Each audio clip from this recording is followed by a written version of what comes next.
네, 이 시간에는 죽음으로 세운 이정표라는 제목을 가지고 함께 말씀을 나누도록 하겠습니다. 조선 후기 문신 이면당 이양현이라는 사람이 지은 시 중에 답설야중거라는 시가 있습니다. 한번 한문으로 된 시인데 번역된 것을 한번 읽어드리도록 하겠습니다. 눈 내린 들판을 걸어갈 때 발걸음을 함부로 어지러이 걷지 말라. 오늘 내가 걸어간 발자국은 반드시 뒷사람의 이정표가 되리니, 이런 시입니다.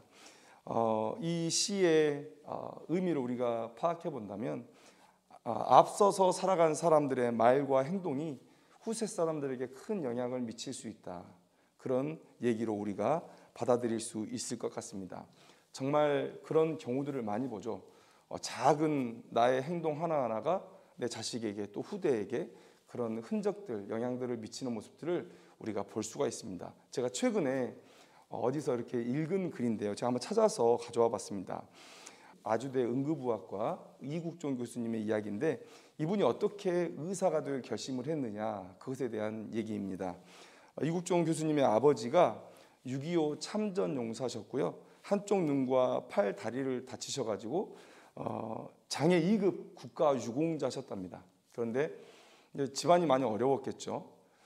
그런데 이제 중학교 때 이 이국종 교수님이 축농증 치료를 받으려고 병원에 갔더니 병원에 가서 그 국가유공자 의료복지 카드를 내밀었다고 해요. 그런데 저는 뭐 그게 이제 어떤 병원의 불이익이 있는지 모르겠지만 그걸 받아주지 않았다고 합니다. 다른 병원에 가라고 이렇게 내보냈대요, 자기를. 몇 병원을 이렇게 다니시다가 어느 병원에 들어갔는데 이학산 의사 선생님이라고 명확히 이름도 얘기해 놨더라고요. 그 선생님이 이 근무하는 병원에 딱 갔더니 국가유공자 의료복지 카드를 보시고 하시는 말씀이, 아버지가 참 자랑스럽겠구나 그러면서 무료로 그렇게 치료를 해주시고 나가는데 공부 열심히 해서 훌륭한 사람이 되라고 이렇게 격려를 해줬다고 해요. 그래서 그런 의사 선생님의 만남 이후에 자신이 의사가 되어야 되겠다라는 결심을 했다. 우리가 다 알다시피 이국종 교수님이 지금 우리나라 응급의료 그런 시스템에 큰 영향을 미치고 있고 참 훌륭하신 분이잖아요. 그런데 그 작은 호의 하나가 이렇게 국가적으로 중요한 인물 또 시스템을 정비하는 그런 과정들을 만들어내고 있다라고 생각할 때 한 사람의 그런 행동 하나가, 말 한마디가 얼마나 중요한 영향을 미치는지 우리가 충분히 알 수 있을 거라 생각이 됩니다. 반대로 또 한 사람의 말이나 행동 하나가 한 사람의 인생을 망칠 수도 있고 또 한 사회를 어려움 가운데 빠뜨릴 수 있다라는 그런 이해도 아마 많을 거라 생각이 듭니다. 여러분, 칼 마르크스 우리 다 알죠. 사회주의 사상을 만들고 이렇게 전했던 사람인데요. 참 그의 주장은 정말로 너무 아름답죠. 같이 노동하고 그 노동의 결과물들을 함께 나누자라는 구호였죠. 산업혁명 이후에 돈이 많은 사람들은 계속해서 그 부를 쌓아가서 끝도 없이 부를 쌓아가고, 그들에게 착취당하는 노동자들은 계속해서 착취를 당해서 하루에 15시간, 18시간을 일해도 입에 풀칠하기도 어려운 상황. 그러나 너무 열악한 환경에서 근무를 하다 보니까 오히려 일을 해서 돈을 벌고 내 삶이 윤택해지는 게 아니라 더 가난해지고 건강은 더 피폐해지는 그런 상황 가운데 처하는 상황을 보고 이 칼 마르크스가 이런 사상을 얘기하게 된 것이죠. 그래서 그때 당시에 지식인들이라면 내가 돈이 있고 내가 잘 살더라도 내가 지식인이라면 사회 변화에 책임이 있는 것이고, 그래서 많은 사람들이 이런 사회주의 사상에 매료되었다라는 것이고요. 또 이런 노동자들 당연히 그 사상에 매료되었을 것이고, 또 우리나라에 이 사회주의 사상이 들어왔을 때 우리나라는 사실 농경사회였지 않겠습니까? 평생 일해도 소작 붙이고 그 다음에 땅 한 평 가져보지 못한 그 백성들에게 이 사회주의 사상, 땅을 함께 나눠줄 것입니다, 이런 사회주의 사상이 얼마나 매력적이었을까, 여러분 우리가 충분히 생각할 수 있는 것이죠. 그런데 이 사회주의 사상이 정말 박애주의에서 태어났고, 그리고 참 아름다운 사상임에도 불구하고 한 가지 간과한 게 있습니다. 그게 뭐냐면 바로 인간의 악함이죠. 일을 많이 하든 적게 하든 내가 똑같은 결과물들을 나눌 수 있다고 한다면 누가 열심히 일하겠습니까? 인간이 만약에 선한 사람이라면 그러면 그래 같이 열심히 일해서 많은 결과물들을 만들고 같이 풍요로워집시다 라고 생각할 수 있겠지만 내가 조금 쉬고 내가 조금 농땡이를 부려도 다른 사람들이 일해서 그걸 맞출 수 있다는 생각으로 자신은 편하려고 하겠죠. 그러니까 계속해서 생산량은 줄어들어요. 노동의 효율은 계속해서 나빠집니다. 누구도 좋은 아이디어를 내지 않아요. 그런 세상이 되고 마는 것이죠. 또 분배하는 사람들은 어떻게든 권력을 갖게 될 것입니다. 그런데 그 권력을 가진 사람이 과연 선한 마음을 가지고 공정한 분배를 할 것이냐. 지금 우리가 공산주의 사회를 보면 조그만 권력을 가지고 있더라도 그 밑에 사람들에게서 착취하는 그런 모습들을 많이 보잖아요. 그래서 이 밑에 가난한 사람들, 서민들은 항상 착취당하고 가난하고 여전히 오히려 지금 자유시장 경제에서 복지를 신경 쓰는 이런 나라들보다 훨씬 더 빈부의 격차가 크게 발생하는 그런 모습들을 보이고 있다는 거예요. 그들이 처음에 시작했던 것보다 훨씬 더 나쁜 세상으로 흘러가 버렸다. 왜요? 인간의 악함을 전혀 생각하지 않고 너무나 이상적인 사상을 얘기했기 때문에 이루어질 수 없는 거예요. 하나님의 나라에서 이루어지겠죠. 그런데 제가 칼 마르크스가 나쁘다 비판하는 게 아닙니다. 아까도 말씀드렸지만 그의 사상이 박애주의에서 시작을 한 거예요. 그런데 제가 말씀드리고 싶은 것은 이런 사상 하나, 한 사람의 사상 하나가 얼마나 큰 영향을 미쳤냐는 거예요.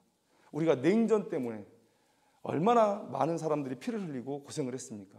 또 지금도 아직 전쟁이 끝나지 않았고 공산주의의 나라는 세계화되어지고 있는 이 지구촌 사회에서 그 보조를 함께 맞추지 못하고 계속해서 도태되고 또 사회 악으로 그렇게 비춰지고 있는 모습들을 볼 때 한 사람의 그런 생각이나 말, 행동 하나가 얼마나 뒷사람들에게 큰 영향력을 미칠 수 있느냐. 여러분 이런 것들을 생각해 보게 된다는 것이죠.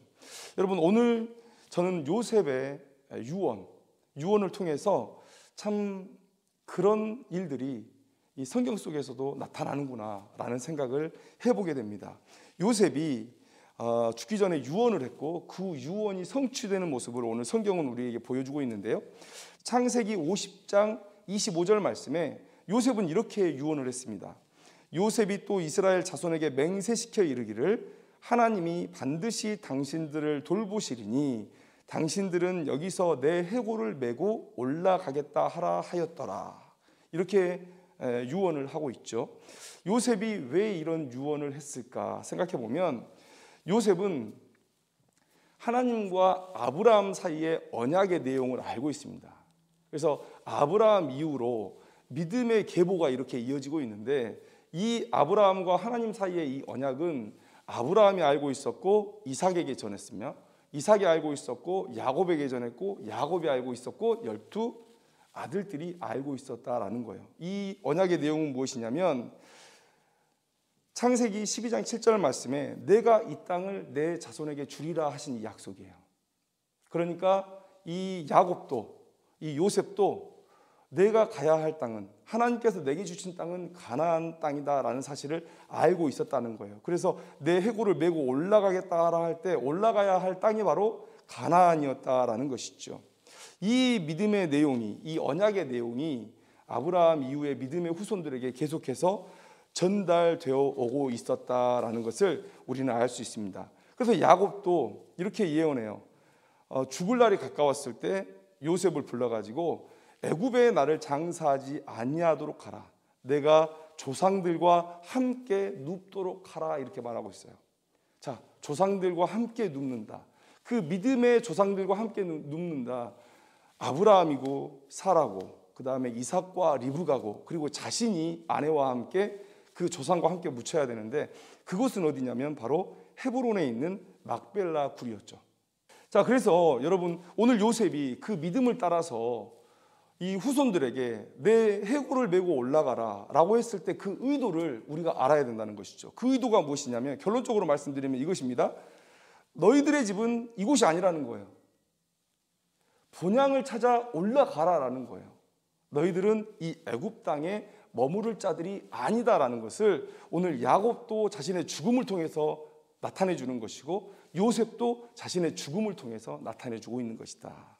그러니까 제가 오늘 이 설교의 제목을 정한 것은 뭐냐면 그들이 죽음 또 장래 그런 것들을 통해서 이 믿음의 다음 세대가 나아가야 할 이정표를 지금 세워주고 있는 것이다 라는 거예요. 여러분, 야곱은 죽음 이후에 가나안에서 장례를 치릅니다. 애굽에서 죽었는데 가나안에서 장례를 치러요.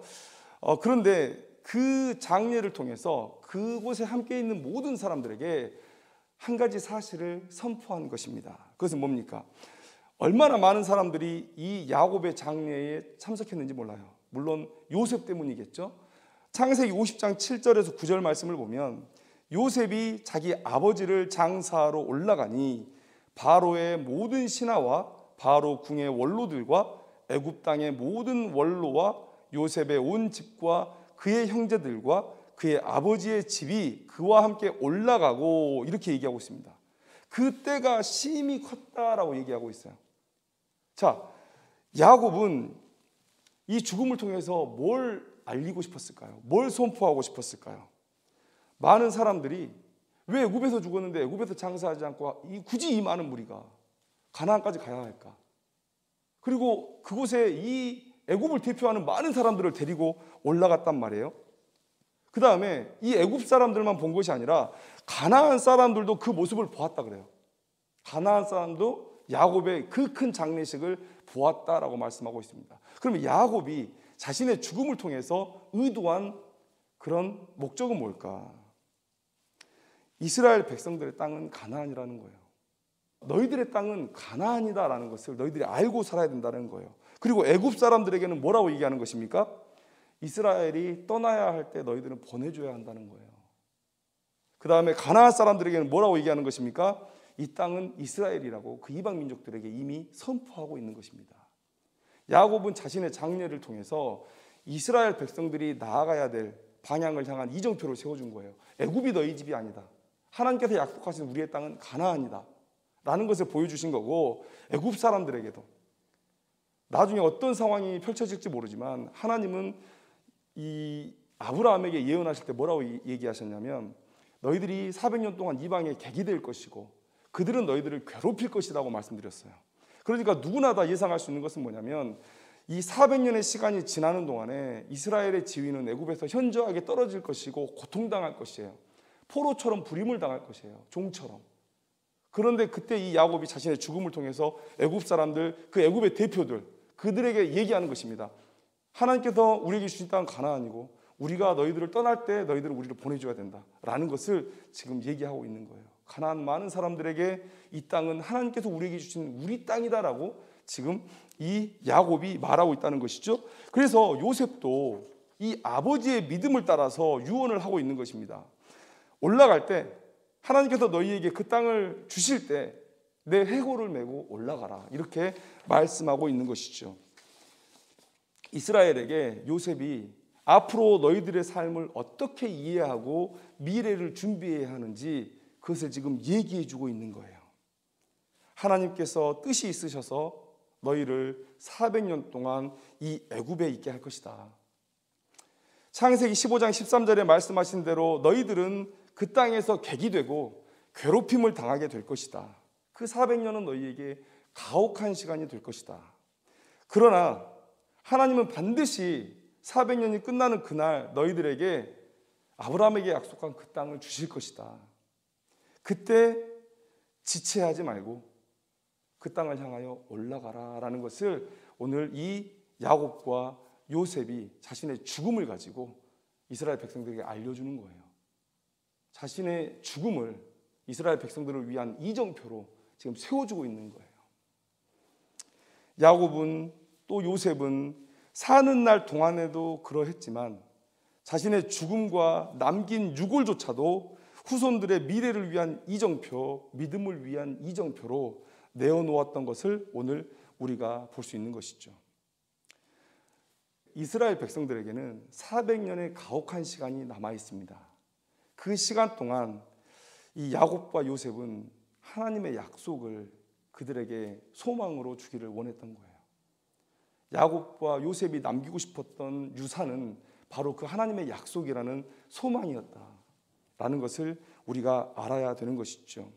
여러분, 한 가지 우리가 더 생각해 볼 것은, 그러면 왜 야곱은 죽는 그 순간에 바로 가나안으로 올라가서 장례를 치르고 왜 요셉은 그 땅에 400년 동안 묻혀 있었느냐? 여러분, 이런 궁금증을 우리가 가질 수 있습니다. 그죠?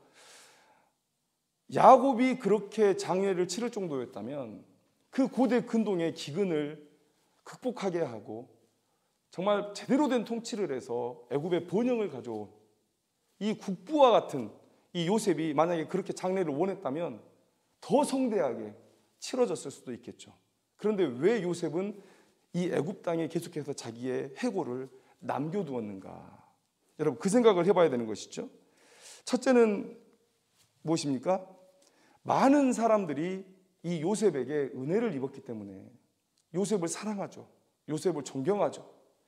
그러니까 자기 백성 이스라엘, 자기 민족 이스라엘을 좀 더 선대해 주지 않을까라는 기대를 가지고 자기의 뼈를 그곳에 남겨둔 겁니다. 여러분, 이 요셉의 의도는 어느 정도 효과가 있었어요. 그래서 출애굽기 1장 8절 말씀을 보시면 요셉을 알지 못하는 새 왕이 일어나 애굽을 다스리더니 이때부터 이스라엘 백성들에 대한 박해가 시작되는 거예요. 그러면 요셉을 알던 왕이 있던 때, 요셉을 알던 백성들이 있던 그때에는 이스라엘 민족들이 아직 박해받지 않았고 사람 대접받고 살았다는 것을 말해주고 있는 것이죠. 이스라엘 백성들을 위해서 그 땅에 남겨놓은 거예요. 요셉의 무덤을 보면서 사람들은 요셉이 자기에게 끼친 은혜를 생각할 거니까. 자, 두 번째 이유는 뭡니까? 이스라엘 백성들이 자신들과 함께 있는 그 요셉의 무덤을 보면서 요셉의 유언을 기억할 것이고 그 요셉의 유언을 생각할 때마다 내가 있어야 할 곳은 이곳이 아니라 가나안이구나. 하나님께서 우리에게 약속하신 땅은 가나안이구나. 400년 만에 하나님께서 우리를 해방하실 때에 우리는 지체 없이 이 땅을 떠나야 되는구나 라는 그런 본향을 향하는 그런 자신의 정체성을 계속해서 유지할 수가 있었던 것이죠. 여러분, 하나님께서 출애굽을 준비하실 때 모세를 설득하시잖아요. 그리고 또 이스라엘 백성들을 설득하시잖아요. 여러분, 어떤 설득의 과정이 더 힘들었을까요? 저는 성경을 보면 하나님께서 모세를 설득하는 과정이 더 힘들어요. 4번에 걸쳐서 모세를 계속해서 설득하고 계세요. 저 못합니다. 저 못합니다. 그렇게 볼 때 여러분, 200만 명이나 되는 사람이 자기의 삶의 터전을 완전히 버리고 그렇게 가나안 땅에 가서 완전히 새로운 삶을 시작할 그런 용기를 어떻게 가질 수 있습니까? 그러나 요셉의 무덤, 그들과 함께 있었던 요셉의 무덤, 그리고 요셉의 유언이 400년 동안 그들의 마음을 계속해서 준비시켰던 것이 아닌가. 여러분, 이 두 가지가 바로 요셉이 자신이 원하면 가나안 땅에 자기 믿음의 조상의 그 묘에 묻힐 수 있는 그런 힘이 있지만 굳이 자신의 해골을 애굽 땅에 남겨둔 이유다라고 우리가 볼 수가 있다는 것이죠. 여러분, 그 창세기 50장에 그 요셉이 살던 그 시기에 영적인 마지가 누구였느냐? 바로 요셉이었습니다. 우리는 유다 지파에서 예수님이 태어났기 때문에 유다 지파 이렇게 생각하지만 이 시점에 야곱의 아들 중에 영적 마지는 누구였냐면 바로 요셉이었습니다. 왜 그러냐면 마지는 두 분깃을 받잖아요. 그런데 요셉이 빠지고 그 12아들, 12지파의 자리에 누가 들어갑니까? 에브라임과 므낫세가 들어가요. 그것은 야곱이 요셉을 인정해 준 것입니다. 요셉에게 두 분깃을 준 거예요. 그러니까 야곱도 요셉을 영적 마지로 생각하고 있었다는 거예요. 근데 여러분, 창세기 후반에 요셉의 일생을 보면 요셉이 온 그 야곱의 가족들을 먹여 살리고 그들을 구원하는 모습들을 보게 되죠. 그리고 요셉이 꿈을 해석하고 온전히 통치함으로 고대 근동의 그 기근을 극복하게 하는 모습을 볼 수 있습니다. 그래서 이때 당시에 예수 그리스도의 모형이 바로 요셉이에요. 그 땅의 구원자로 존재한 그 요셉이 바로 예수 그리스도의 모형입니다. 이 땅에 오실 예수 그리스도, 구원자 예수 그리스도에 대한 모형이에요. 자, 요셉이 바로 그러한 결단을 가지고 자신의 죽음, 자신의 해골조차도 이스라엘을 위해서, 이스라엘 민족의 영적 이정표를 위해서 그렇게 희생하고 그렇게 헌신했던 모습들을 우리가 볼 수 있다는 것이죠. 그래서 여러분, 이스라엘 백성들이 출애굽할 때 그렇게 큰 반발 없이, 물론 하나님께서 놀라운 이적을 일으키셨지만 그러나 그들이 그곳에서 하나님을 향한 신앙을 유지하고 그렇게 마음이 준비될 수 있었다라고 우리가 볼 수 있다는 것이죠. 여러분, 다음 세대의 신앙의 교육은 앞 세대의 영적인 의무라고 지난주에도 제가 말씀드렸습니다. 너무나 중요한 이슈죠. 그렇게 볼 때 야곱과 요셉의 모습은 우리에게 얼마나 큰 교훈이요 도전인가를 생각해 봤으면 좋겠습니다. 자신의 죽음까지도 이용해서 이스라엘 백성들의 미래를 준비시켜주고 믿음을 준비시켜주는 그 모습들을 우리가 생각할 때 얼마나 그의 헌신이 아름다운지. 여러분, 우리가 서두에 답설야중거라는 시를 함께 나눴습니다. 앞서간 사람들의 말과 행동이 후세 사람들에게 얼마나 큰 영향을 미치는지 우리가 알아야 된다. 그런 예로서 우리가 이 시를 함께 나눴는데요. 그런 면에서 본다면 이 야곱과 요셉은 정말 믿음의 큰 영웅들임을 우리가 알 수가 있다는 것이죠. 이들의 삶을 보면서 우리 또한 우리의 오늘의 행동이 또 말 한마디가 후대에 얼마나 큰 영향을 미칠 수 있는지를 우리가 알아야 돼요. 그리고 그걸 아는 사람이라면 우리 스스로가 다음 세대에 또 다른 사람들에게 선한 영향력을 끼치기 위해서 얼마나 수고해야 되는지 여러분 우리가 알아야 될 것입니다. 여러분, 레갑 족속이라는 사람들이 있어요. 성경에 보면 레갑 족속이라는 사람들이 있는데 참 이 레갑의 아들 요나답, 레갑 족속의 영적인 아버지와 같은 이 요나답의 이야기를 들으면 또 우리가 오늘 이 이야기에 또 귀한 지지하는 그런 근거가 될 줄로 믿습니다. 예레미야서 35장을 보면 레갑 자손의 이야기가 나와요. 하나님께서 이 북이스라엘의 불순종을 책망하기 위해서 순종하는 레갑 자손을 사용해서 교훈하시는 모습들을 우리가 보게 되는데요. 하나님께서 예레미야에게 말씀하십니다. 예레미야서 35장 2절 말씀에 너는 레갑 사람들의 집에 가서 그들에게 말하고 그들을 여호와의 집 한 방으로 데려다가 포도주를 마시게 하라 하시니라. 그래서 예레미야가 그 말씀에 순종해서 레갑 자손들을 다 불러가지고 성전의 한 방에 그들이 있게 하고 그들 앞에 포도주와 종지를 딱 갖다 놓고 마시라고 해요. 포도주 마시라. 그런데 그들이 마시지 않습니다. 왜 안 마시냐면 너무 이유가 간단하고 명확합니다. 우리 선조 요나답이 영원히 포도주를 마시지 말라고 했기 때문에 우리 못 마신다. 못 마신다라는 거예요.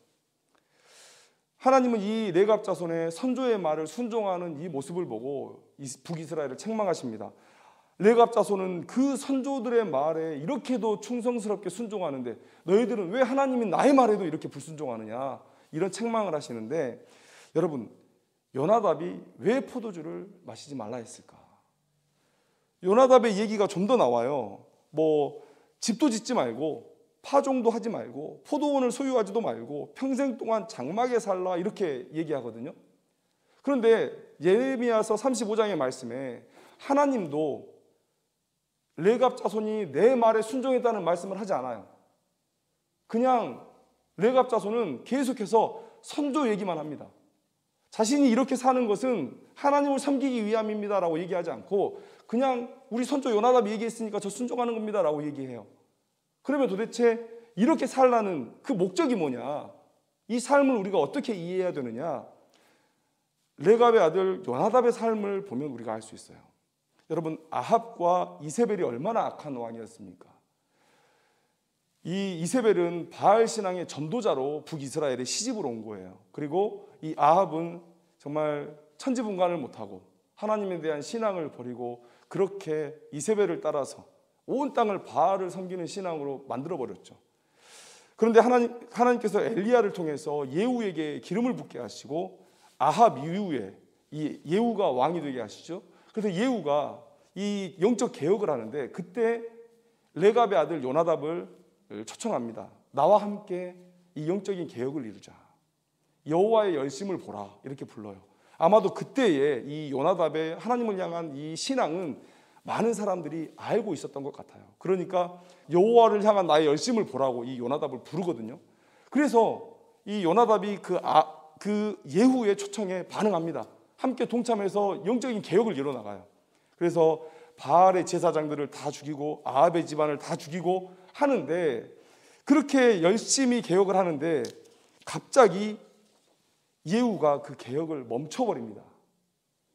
열왕기하 10장 28절 29절에 예후가 이와 같이 이스라엘 중에서 바알을 멸하였으나 이스라엘에게 범죄하게 한 느밧의 아들 여로보암의 죄, 곧 베델과 단에 있는 금송아지를 섬기는 죄에서는 떠나지 아니하였더라, 이렇게 말씀하고 있어요.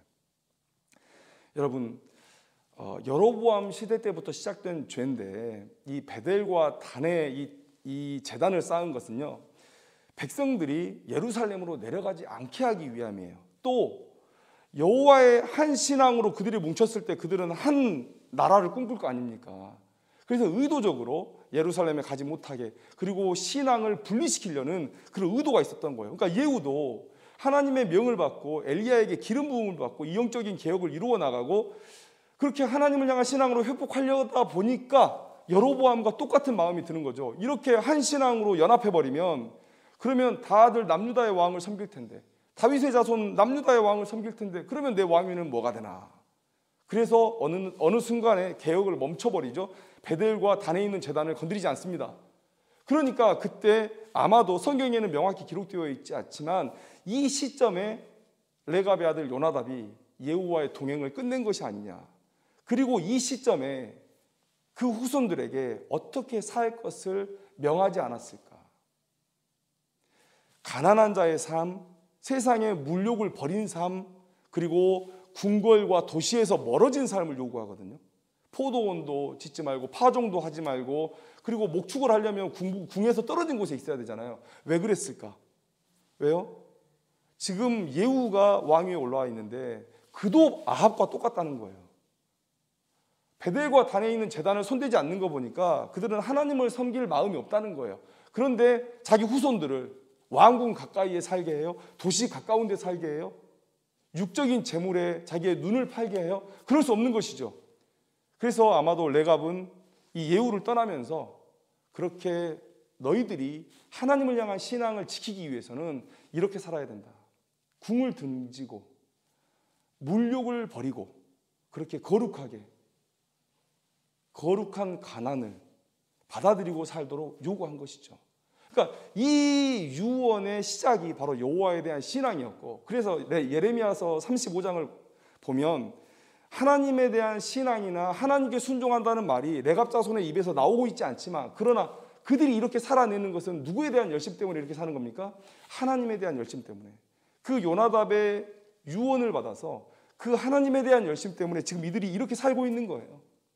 그러니까 여러분, 250년이 지난 이 시점에, 요나답이 유언하고 250년이 지난 이 시점에 이 사람들이 하나님께 복을 받아요. 하나님께 복을 받아요. 레갑 자손이 이렇게 믿음을 지키고 있으니 내가 너희들에게 복을 주겠다. 여러분, 레갑의 아들 요나답의 한마디, 그 유언에서 시작된 그 변화가 250년 이후에 하나님의 기쁨이요, 또 자기 후손의 복으로 이렇게 나타났다는 것을 우리가 알 수 있죠. 여러분, 지금 우리가 내 자녀에게 해준 믿음의 한마디가 내 자녀의 인생을 바꿀 수 있습니다. 우리 후손의 삶을 바꿀 수 있다는 거예요. 우리가 이 한국 사회에서 하는 선한 행위 하나가, 믿음의 행위 하나가 이 나라를 변화시킬 수 있다는 거예요. 하나님은 오늘 그 얘기를 우리에게 해 주시는 것이죠. 여러분, 아브라함의 불신앙의 얘기 알고 있지 않습니까? 하나님의 아들을 주신다는 그 약속을 믿지 못하고 하갈과 동침해서 이스마엘을 낳았을 때, 여러분, 하나님은 아브라함의 자손에게 이 복을 주셨어요. 그런데 이스마엘도 아브라함의 아들은 맞잖아요. 그러니까 영적인 복, 믿음의 복은 이삭에게 이어지지만, 사라를 통해서 난 이삭에게 이어지지만, 약속의 자녀에게 이어지지만, 그러나 육적인 복은 하나님의 약속대로 신실하신 하나님의 그 성품을 드러내기 위해서 하갈의 아들 이스마엘에게도 이어진다는 거예요. 지금 우리가 그 아브라함의 잠깐의 불순종 하나로 이렇게 이슬람과 기독교 이 대립을 우리가 보고 있는 거예요. 육적인 세상에서는 아마 동등한 대립이 주님이 오실 때까지 계속되리라고 봐요. 왜냐하면 성경에 그렇게 예언이 되어 있기 때문에. 이슬람도 우리를 못 이기겠지만 우리도 이슬람을 못 이길 겁니다. 이 육적인 세상에서 육적인 싸움을 했을 때는 이런 엄청난 결과들이 만들어지잖아요. 여러분 아까 여로보암 얘기했잖아요. 여로보암이 하나님께서 주신 그 북이스라엘에 만족하고 그 북이스라엘을 하나님께서 맡기신 그 시간 동안 잘했다면 얼마나 영적으로 복을 받았겠습니까? 그런데 그가 처음 발을 들여놓은 우상숭배의 죄, 베델과 단의 제단을 쌓은 것, 이것이 계속해서 북이스라엘의 올무가 되어가지고 오늘 우리가 봤잖아요. 예후도 못 깨뜨리고, 그래서 결국은 200여 년 만에 그 나라가 멸망해버려요. 한 사람의 죄악이 이런 엄청난 결과들을 만들어내고, 그러나 또 한 사람의 선한 행위가 또한 엄청난 일들을 만들어낸다라는 것, 오늘 우리가 먼저 살아가는 앞세대로서 우리 다음 세대에게 큰 영적인 의무를 져야 된다는 거예요. 여러분, 한국교회가 이렇게 아름답게 성장하고 그나마 아직까지 이렇게 교회가 버티고 있는 이유는 우리 앞세대, 그 앞세대 믿음의 선배들의 귀한 헌신들이 있었다는 것이죠. 그 헌신들이 계속해서 이어져 나갈 수 있도록 오늘 우리에게 그런 헌신들이 반드시 필요하다는 거예요. 여러분, 우리는 어떤 흔적을 다음 세대에게 남겨줘야 될까? 야곱과 요셉처럼, 또 레갑의 아들 요나답처럼 오늘 우리가 다음 세대를 위한 이정표를 세워주기를 원해요. 이 길이 하나님의 길이고, 이 길이 생명의 길이고, 이 길이 믿음의 길이고, 이 길이 영광의 길이다 라고 우리 다음 세대에게 그런 이정표를 세워주기를 원합니다. 여러분, 자신의 죽음까지도 이스라엘을 위해 이정표로 내어주었던 우리 요셉의 삶을 기억하면서 오늘 우리가 이렇게 생명을 가지고 살아있는 동안에 어떻게 다음 세대를 위해서 이정표를 세워줄지, 어떤 선한 영향력을 끼칠지 한번 깊이 있게 고민해보고 하나님께 깨달음을 구하고 능력을 구하고 그렇게 살아내는 우리 귀한 믿음의 지체들이 다 되기를 주님의 이름으로 축원합니다. 기도하겠습니다.